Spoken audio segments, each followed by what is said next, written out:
Hello guys, आज के इस YouTube वीडियो में मैं एक नए टॉपिक के साथ आई हुई हूँ। आज का विषय है व्यवसाय का वर्गीकरण। आज का जो टॉपिक है वो है व्यवसाय का वर्गीकरण। वीडियो को देखने के लिए अंत तक बने रहिए और अगर अच्छा लगे तो इसको लाइक करिएगा, शेयर करिएगा, सब्सक्राइब भी करिएगा। तो स्टार्ट करते हैं।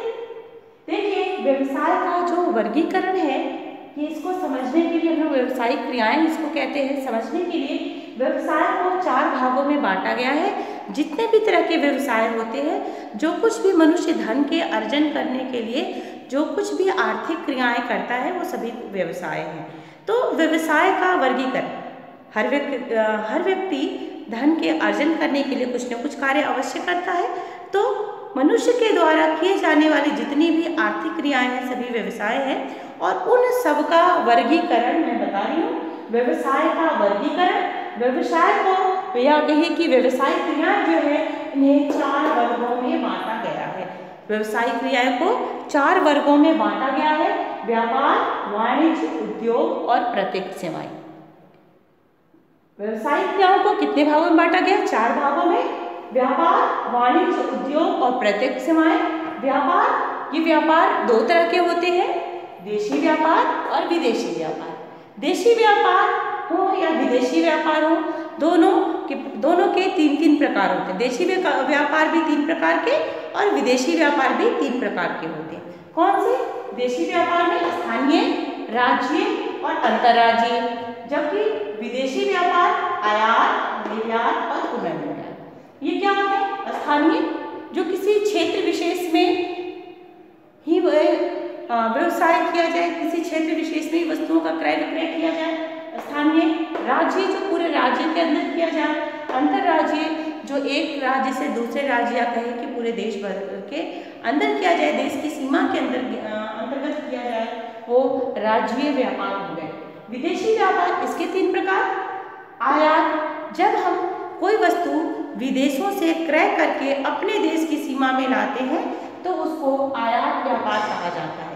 निर्यात व्यापार, अपने देश की सीमा से बाहर जाकर किसी दूसरे देश में जब हम वस्तु का विक्रय करते हैं, उसको विक्रय के लिए भेजते हैं तो उसे निर्यात व्यापार कहा जाता है। और पुनर्निर्यात व्यापार क्या होता है? पुनर्निर्यात व्यापार मतलब कि जब हम किसी देश से कोई वस्तु आयात करके अपने देश में लाएं, परंतु उसका हम लोग अपने यहाँ इस्तेमाल ना करके डायरेक्ट उसको बाहर दूसरी कंट्री में फिर से निर्यात कर दें तो उसे पुनर्निर्यात कहा जाता है। ये व्यापार के 2 भाग, देशी और विदेशी, ये दोनों क्लियर होते हैं। सेकंड में आइए वाणिज्य। वाणिज्य, इसे कॉमर्स बोलते हैं। इसको मुख्य रूप से 2 भागों में बांटा गया: व्यापार और व्यापार के सहायक। व्यापार और बाकी जितने पॉइंट्स मैंने लिखे हैं ये सभी व्यापार के सहायक तत्व हैं, सहायक चीजें हैं। तो इसमें क्या क्या चीजें आती हैं? व्यापार, वस्तुओं का क्रय विक्रय करना, उसमें विनिमय करना, परिवहन, संचार के साधन। परिवहन के साधनों के बिना यानी ट्रांसपोर्टेशन के बिना व्यापार संभव नहीं है। कहीं से माल सप्लाई करना, मंगाना है तो परिवहन चाहिए ही। संचार के साधन, संचार के साधनों के माध्यम से संपर्क स्थापित करते हैं। बैंकिंग सेवाएं, वस्तुओं का भुगतान करने में बैंकिंग सेवाओं का महत्वपूर्ण योगदान है, क्योंकि बिना बैंकिंग सुविधाओं के आज के समय में चाहे वो देशी व्यापार हो, विदेशी व्यापार हो, भुगतान करना यानी पेमेंट करना बड़ा मुश्किल हो जाएगा। बीमा कंपनियां, हर प्रकार का व्यवसाय अपनी वस्तुओं का बीमा कराता है, इंश्योरेंस कराता है, उसकी सुरक्षा के लिए, सुरक्षा की निश्चितता के लिए कराता है। तो बीमा कंपनियों का भी वाणिज्य में महत्वपूर्ण योगदान है। भंडार गृह, जहाँ वस्तुएं रखी जाती हैं। विज्ञापन, एडवर्टाइजमेंट का तो व्यापार में, वाणिज्य में बहुत बड़ा रोल है, बहुत बड़ा योगदान है विज्ञापन का, क्योंकि विज्ञापन के माध्यम से ही जो उत्पादक होता है उपभोक्ता तक संपर्क बना पाता है। उपभोक्ता को वस्तुओं के बारे में विज्ञापन के माध्यम से ही जानकारी प्राप्त होती है। ई कॉमर्स, ई बैंकिंग, ई कॉमर्स और ई बैंकिंग आज इंटरनेट के माध्यम से व्यवसाय व्यापार जगत में बहुत ही क्रांतिकारी परिवर्तन हुआ है। जब से इंटरनेट आया है हमें कभी भी कहीं से भी बैठकर हम विश्व के किसी भी व्यवसायी से संपर्क स्थापित कर सकते हैं। उनके द्वारा माल को क्रय विक्रय कर जो भी किया गया है उसका पेमेंट ई-बैंकिंग के माध्यम से कर सकते हैं। और इस प्रकार की बहुत सारी सुविधाएं हैं जो कि वाणिज्य में और सेवाएं हैं जो कि वाणिज्य के अंतर्गत आती हैं, यानी कि वाणिज्य में व्यापार और व्यापार की सहायक क्रियाएं आती हैं। थर्ड नंबर पे आइए उद्योग। ये जो उद्योग है, उद्योग को स्टडी करने के लिए, अध्ययन की सुविधा के लिए उद्योग को 4 भागों में बांटा गया है: निष्कर्षण, जननिक, निर्माणी और रचनात्मक। उद्योग को कितने भागों में बांटा गया? 4 भागों में: निष्कर्षण, जननिक, निर्माणी और रचनात्मक। निष्कर्षण उद्योग में क्या क्या आते हैं? जो खनन से, खाद्यान्नों से खाद्यान्न नहीं, खनन, जैसे कि कोयले की खानें होती हैं, जो खनन से उद्योग से संबंधित है वो निष्कर्षण में आते हैं। तेल निकालने, तेल का शोधन, कच्चा तेल निकालना और फिर उनका शोधन करना, ये सारे का निष्कर्षण में। शिकार खेलना, ये भी निष्कर्षण उद्योग में आते हैं। जननिक उद्योग, फिर आइए जननिक उद्योग, वे उद्योग होते हैं जिनमें किसी न किसी वस्तु का, किसी पदार्थ का जननिक मतलब जिसमें जन्म होता है। जैसे कृषि उद्योग, कृषि उद्योग में अन्न उगाया जाता है, फल सब्जियां, इन पौधों को उगाया जाता है, इनसे वस्तुएं प्राप्त होती हैं, खाद्य पदार्थ प्राप्त होते हैं। मत्स्य पालन, पशुपालन, ये सारे उद्योग इसमें, जैसे मत्स्य पालन, मछली पालन किया जाता है मार्केट में सेल करने के लिए। जो मुर्गी पालन है और भी कई प्रकार के पशुपालन है, वो सभी जननिक उद्योग के अंतर्गत आते हैं। निर्माणी उद्योग, निर्माणी उद्योग जैसे इसके नाम से क्लियर है, जहाँ किसी वस्तु का निर्माण किया जाता है।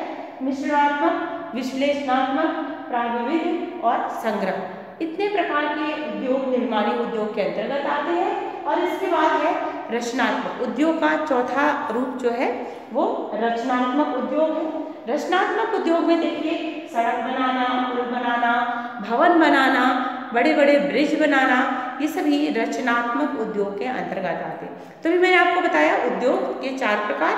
कौन कौन से 4 प्रकार हैं? निष्कर्षण, जननिक, निर्माणी और रचनात्मक, ये उद्योग के 4 प्रकार बताए। और लास्ट है प्रत्यक्ष सेवाएं।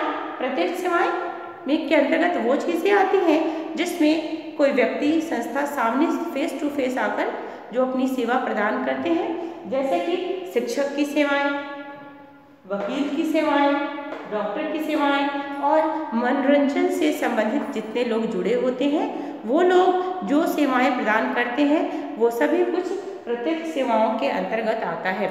अभी मैंने आपको बताया व्यवसाय का वर्गीकरण। व्यवसाय को फिर से मैं रिपीट कर रही हूँ, व्यवसाय को अध्ययन की सुविधा की दृष्टि से 4 भागों में बांटा गया है: व्यापार, वाणिज्य, उद्योग और प्रत्यक्ष सेवाएं।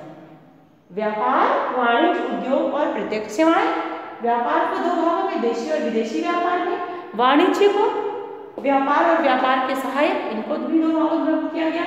उद्योग को 4 भागों में, निष्कर्षण, जननिक, निर्माणी और रचनात्मक। और प्रत्यक्ष सेवाएं में बहुत सारी चीज़ें आती हैं, बहुत सारे लोग हैं जो अलग अलग प्रकार की प्रत्यक्ष सेवाएं देते हैं, जिसमें से कुछ एग्जाम्पल मैंने लिख रखा है, जैसे कि शिक्षक की सेवा, वकील की, डॉक्टर की, और जो लोग मनोरंजन से संबंधित हैं, जो हमारे CA चार्टर्ड अकाउंट लोग होते हैं, ये लोग भी प्रत्यक्ष सेवाएं देते हैं। Thank you. इस वीडियो में इतना ही। यदि आपको मेरा वीडियो अच्छा लगे तो लाइक करिए, शेयर करिए, सब्सक्राइब करिए।